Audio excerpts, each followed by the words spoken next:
अस्सलामुअलैकुम। Tally school के इस एजुकेशन प्रोग्राम में खुश आमदीद। ये प्रोग्राम टीवी पर हुकूमत पाकिस्तान और सबक फाउंडेशन की शिराकत से पेश किया जा रहा है। इसके लेसन्स पाकिस्तान के तमाम तालीमी बोर्ड्स बशमूल कैम्ब्रिज के सिलेबस के मुताबिक तैयार किए गए हैं, जिसमें एजुकेशनल कंटेंट सबक फाउंडेशन प्रोवाइड कर रही है।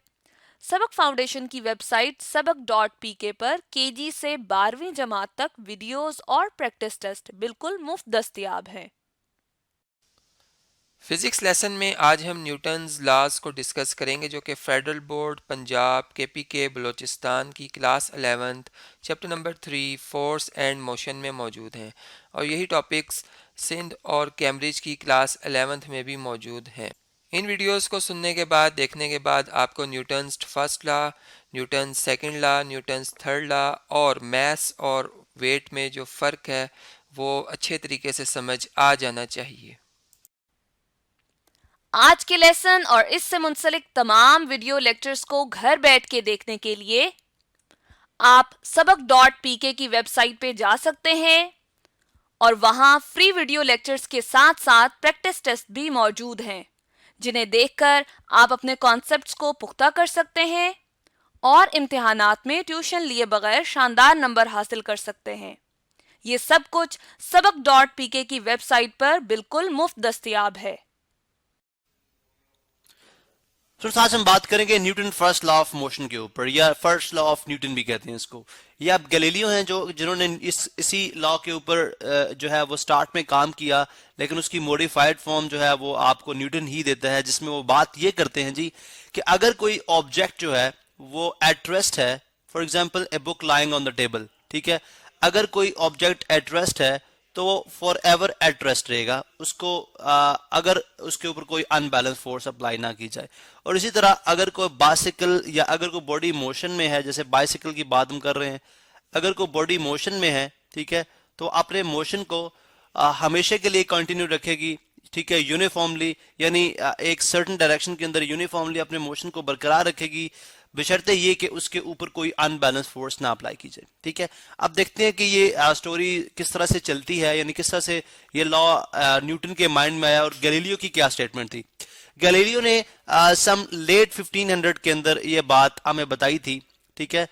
लेट 1500 के अंदर ये बात हमें बताई थी कि जो ऑब्जेक्ट्स हैं, ठीक है, उनके अंदर एक नेचुरल टेंडेंसी होती है, यानी कुदरती तौर पे उनके अंदर एक ऐसी बात होती है कि वो अपने आप को सर्टेन अमाउंट सर्टेन टाइम के बाद वो रेस्ट में आ जाते हैं। फॉर एग्जांपल अगर एक बाइसिकल मूव कर रहा है, ठीक है, तो ये बाइसिकल के अंदर एक नेचुरल टेंडेंसी होगी कि अगर आप इसको पैडल करना बंद कर देंगे तो थोड़ी देर के बाद ये रुक जाएगा, और अगर आप ये चाहते हैं कि साइकिल कंटिन्यूसली मूव करता रहे तो आपको कंटिन्यूसली इसको पैडल करना पड़ेगा, यानी कोई फोर्स अप्लाई करनी पड़ेगी। ठीक है, अब ये गैलीलियो थे, फिर डेकार्टे भी इसी जो है वो इनके कंटेम्प्रेरी साइंटिस्ट हैं, यानी इसी दौर के साइंटिस्ट थे जिन्होंने यही बात की थी कि ऑब्जेक्ट के अंदर नेचुरल टेंडेंसी है, जिसकी वजह से ऑब्जेक्ट जो है वो थोड़ी देर के बाद खुद ब खुद रुक जाती हैं जब उन पे अनबैलेंस फोर्स जो है ना, जब उन पे फोर्स अप्लाई जो की जा रही होती है वो रोक दी जाए, यानी अगर आप पैडल करना बंद कर देंगे तो साइकिल रुक जाएगा। अब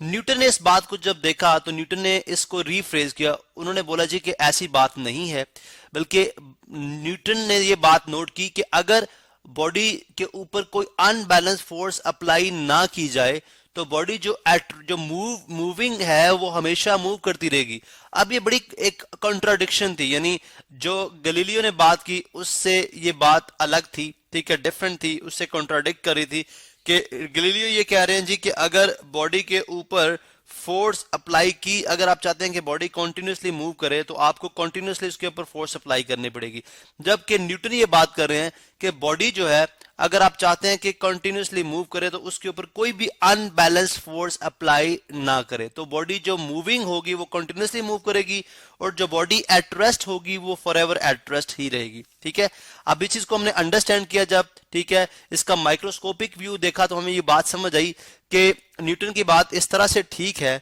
कि अगर आप साइकिल को स्टडी करें under the influence of certain forces, for example ये साइकिल है, ठीक है, ये under the influence of certain forces अगर हम इसको देखते हैं, ठीक है, तो हमें ये बात समझ आती है जी कि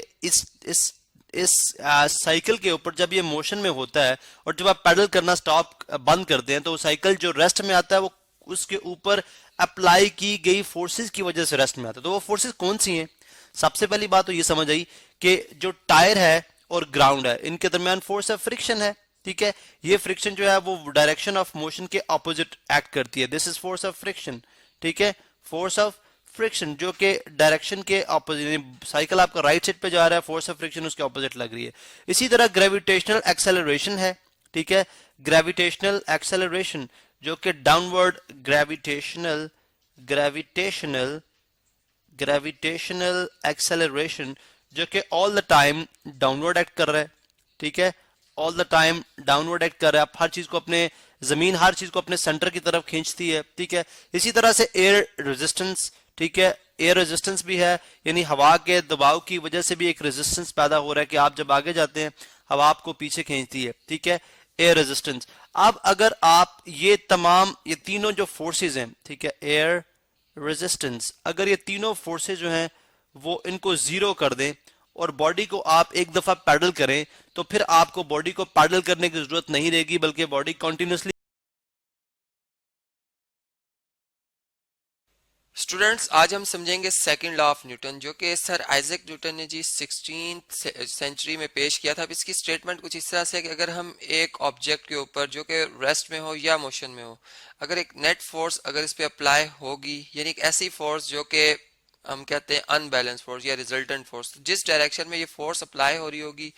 उसी डायरेक्शन में जो बॉडी है उसकी जो वेलोसिटी है उसमें इजाफा होगा टाइम के हवाले से, यानी हम ये कहेंगे जी उसमें एक्सेलरेशन जो है वो प्रोड्यूस होगा। यानी अब इस बात को हम कैसे समझ सकते हैं कि कितनी ज्यादा एक्सेलरेशन एक बॉडी में हम प्रोड्यूस कर सकते हैं जबकि उसका एक मैस जो है वो जो कोई एक खास वैल्यू रखता हो। ठीक है, या अगर मैस कम कर दें तो एक्सेलरेशन कितनी होगी या फोर्स कितनी लगेगी, यानी इन तीनों में आपस में क्या रिलेशन है, अब उसको हम स्टडी करते हैं। यानी हमने ये देखा कि जैसे एक छोटा बच्चे को अगर हम देख लें कि वो एक पत्थर जो है,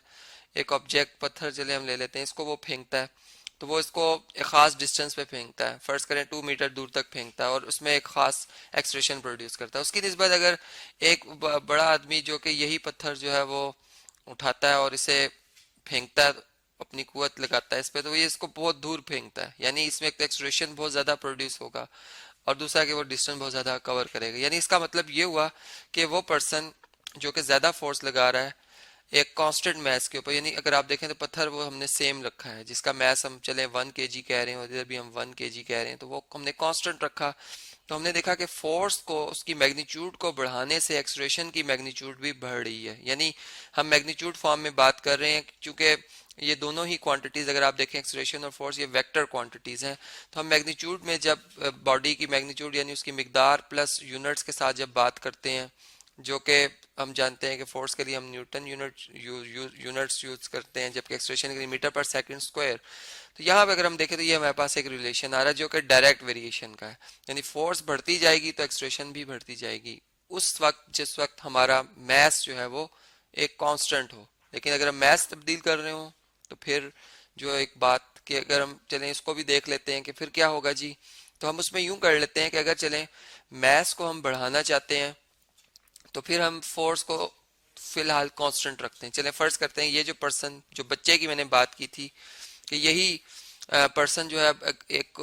उससे मैसिव यानी उससे थोड़ी भारी चीज, सॉरी, अगर मैं उसे उसका मैस बढ़ा दूं, यानी उसका मैस पहले अब पत्थर का मैस था 1 kg, अब उसको वो हम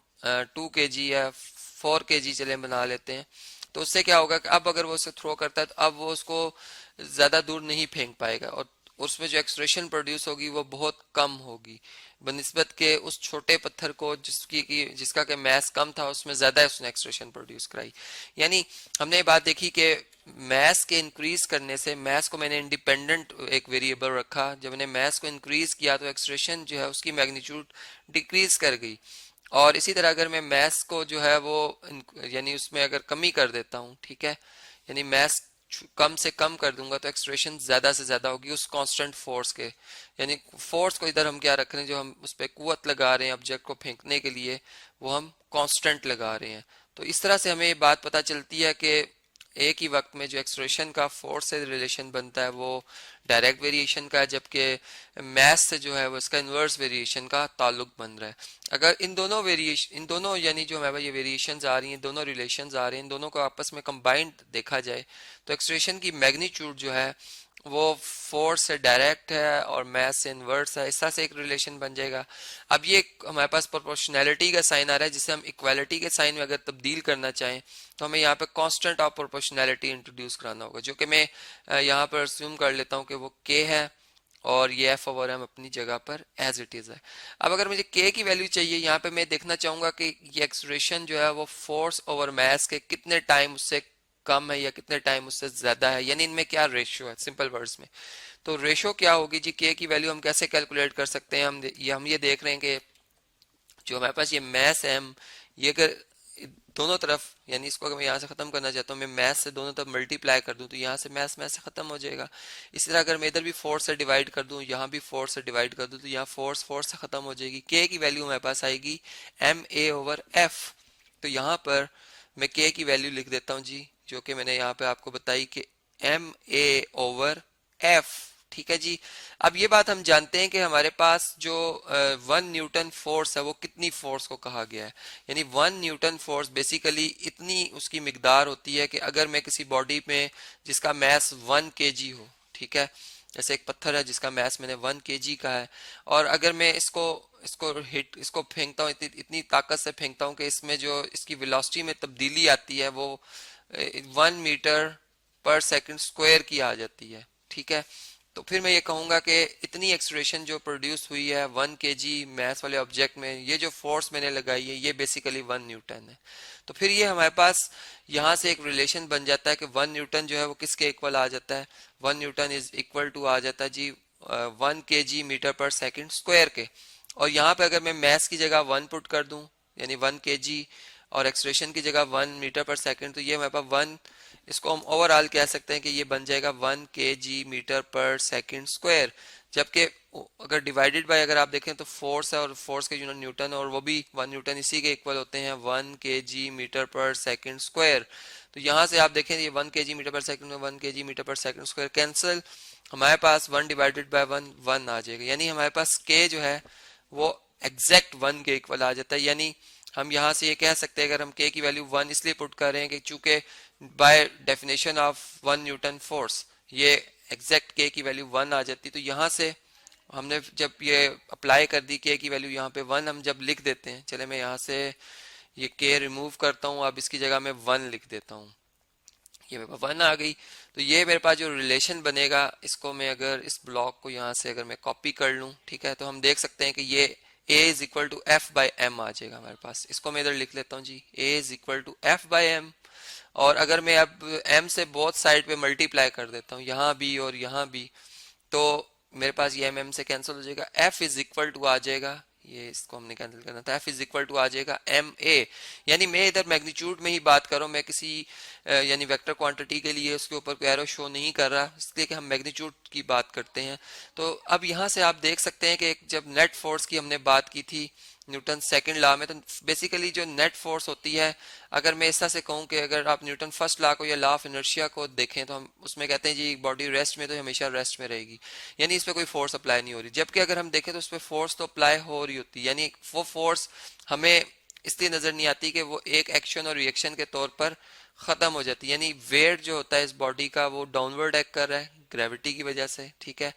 ये W है, और जबकि जो सरफेस है अर्थ है, इसने इतनी ही फोर्स में इसको ऊपर उठाए हुए हैं, ठीक है, यानी ये नॉर्मल रिएक्शन हो गया। अब ये दोनों आपस में मैग्नीट्यूड में बराबर होती हैं, जिसकी वजह से नेट फोर्स जो होती है वो उस वक्त 0 होती है, ठीक है, यानी फोर्स तो लग रही है लेकिन नेट फोर्स 0 न्यूटन है। अब हम ये बात करते हैं कि जब एक नेट फोर्स का अमल दखल शुरू होता है, यानी जब आपने पढ़ा होगा जी कांटेक्ट फोर्स के बारे में, जो मैंने शुरू में आपको जो लेक्चर्स के अगर आप देखें तो उसमें बताया हुआ कांटेक्ट फोर्स, तो उसमें अगर आप देखें वो फोर्स जब हम उसको ओवरकम कर लेते हैं, फिर वो फोर्स जो कि एक बॉडी को एक डायरेक्शन में हम अप्लाई यानी उसके ऊपर हम लगा रहे होते हैं, जो कि उसमें एक मोशन क्रिएट करती है, तो वो न्यूटन ने बेसिकली उस फोर्स की बात की है कि वो फोर्स जो है जब अप्लाई होती है तो एक बॉडी जो है उसमें एक एक्सलेरेशन प्रोड्यूस करती है, यानी उसकी जो वेलोसिटी उसमें एक इंक्रीज होता है। अब वो किस किस लिहाज से इंक्रीज होता है कि अगर वो उस डायरेक्शन में फोर्स लग रही है, जिस डायरेक्शन में बॉडी को हम आगे की तरफ यानी फर्ज कर मूव करा तो आगे ही डायरेक्शन में अगर फोर्स लग रही है। लेकिन अब बात ये आती है कि अगर फर्ज करें इस तरह से हो कि हम जिस हमने एक रिलेशन पढ़ा है अभी यहाँ पर कि एफ और एक्सलेरेशन जो है उनमें direct relation. Third law of Newton, जैसे हम थर्ड लॉ ऑफ मोशन भी कहते हैं, जो कि सर आइजैक न्यूटन ने 17th सेंचुरी में पेश किया था। और इस लॉ के मुताबिक कुछ ये बात है कि अगर फर्ज करें कि एक बॉडी पर हम एक्शन करते हैं, यानी एक बॉडी अगर अपनी इस रेस्ट पोजीशन पे है तो इसका जो एक्शन है वो क्या है जी, इसका वेट जो कि डाउनवर्ड एक्ट कर रहा है। और अब ये वेट जो है इसका वो डाउनवर्ड अर्थ पे एक्ट कर रहा है, जबकि अर्थ जो है इसको उतनी ही फोर्स के साथ ऊपर उठाए हुए है। और ये जो इसका रिएक्शन है वो कितना है जी, वो हम कहते हैं कि वो आर है, और जो कि इक्वल होता है बिल्कुल इसके वेट के, और इसके यानी इन दोनों की डायरेक्शन एक दूसरे के ऑपोजिट होती है। तो हम ये कहते हैं कि न्यूटन ने बात की थी कि एक्शन और साथ ही जो हमारे पास रिएक्शन हो, अगर ये दोनों सेम होंगे तो बॉडी जो है वो अपनी उस यानी कि यहाँ पर अगर हम देखें तो ये अगर बॉडी जो है वो रेस्ट पोजीशन सिर्फ इसी वजह से है कि इसमें एक्शन और रिएक्शन जो है वो सेम है, और इसी वजह से अगर हम उनकी मैग्नीट्यूड को देखें वो भी सेम है और डायरेक्शन अपोजिट है। और ये कि एक बॉडी अगर एक यानी ए बॉडी बी पे एक्शन कर रही है तो फिर बी बॉडी ए पर जो है वो रिएक्शन करती है, तब ये बात जो है वो होल्ड करती है। यानी इसकी एग्जांपल मैं ऐसे दे सकता हूँ कि ये ब्लॉक मुझे सिर्फ रेस्ट में इसलिए नजर आ रहा है कि इस पे नेट फोर्स जो है वो इस वक्त जीरो है, और अगर ये नेट फोर्स जीरो ना होती तो न्यूटन्स के यानी इससे जो पिछला हमने लॉ पढ़ा था न्यूटन्स के सेकंड लॉ के मुताबिक फिर ये बॉडी जो है वो मूव करना शुरू कर देती है। जैसे इसकी एग्जांपल मैं ऐसे देता हूँ, फर्ज करें एक बॉडी इस तरह से तो रेस्ट में है, यहाँ पे ये रेस्ट की पोजीशन पे है, कोई मोबाइल है फर्ज करें, और अब मैं क्या करता हूँ जी कि मैं इस मोबाइल फोन को अपने हाथ से जो है वो पुश करता हूँ। अब क्या होगा कि ये मोबाइल फोन जो है वो मेरे हाथ से यानी जब इसको टच करूंगा ये आगे की तरफ मूव करेगा, मैंने एक एक्शन किया। अब रिएक्शन के तौर पर क्या होगा कि ये मोबाइल फोन जो है उसी वक्त उसी लम्हे मेरे ऊपर भी उतनी ही फोर्स जो है, अगर मैंने 5 न्यूटन की फोर्स अप्लाई की है लेफ्ट डायरेक्शन में, तो राइट डायरेक्शन पे मेरे हाथ पे भी एक फोर्स महसूस होगी। लेकिन अब ऐसा कि मोबाइल चूंकि जिस फ्लोर जिस अब यानी टेबल पे पड़ा है अगर फर्ज करें, तो वो क्या होगा अगर स्मूथनेस ज्यादा है तो वो फोर्स मेरे हाथ पे कम महसूस होगी और मोबाइल आगे की तरफ मूव कर जाएगा। इसलिए हम डेली लाइफ में कुछ चीज जब धकेलते हैं तो हम देखते हैं कि हम उसको जब धक्का देते हैं तो वो यानी थोड़ी सी कुछ दाखलत के बाद वो बॉडी मूव करने शुरू कर देती है, जिसे हम इनर्शिया भी कहते हैं। तो बेसिकली वो इनर्शिया क्या है जी, वो इनर्शिया सिर्फ इसी वजह से उस बॉडी के मैस की वजह से। और ये बात तो हम जानते हैं कि अगर कोई बॉडी है अगर वो कोई मैटर रख रही है तो इसका कोई ना कोई मैथ जरूर होगा, तो मैथ जीरो नहीं हो सकता। तो यहाँ से एक्शन और रिएक्शन की जो ये बात है वो हमें फिर इस तरह से समझ में आती है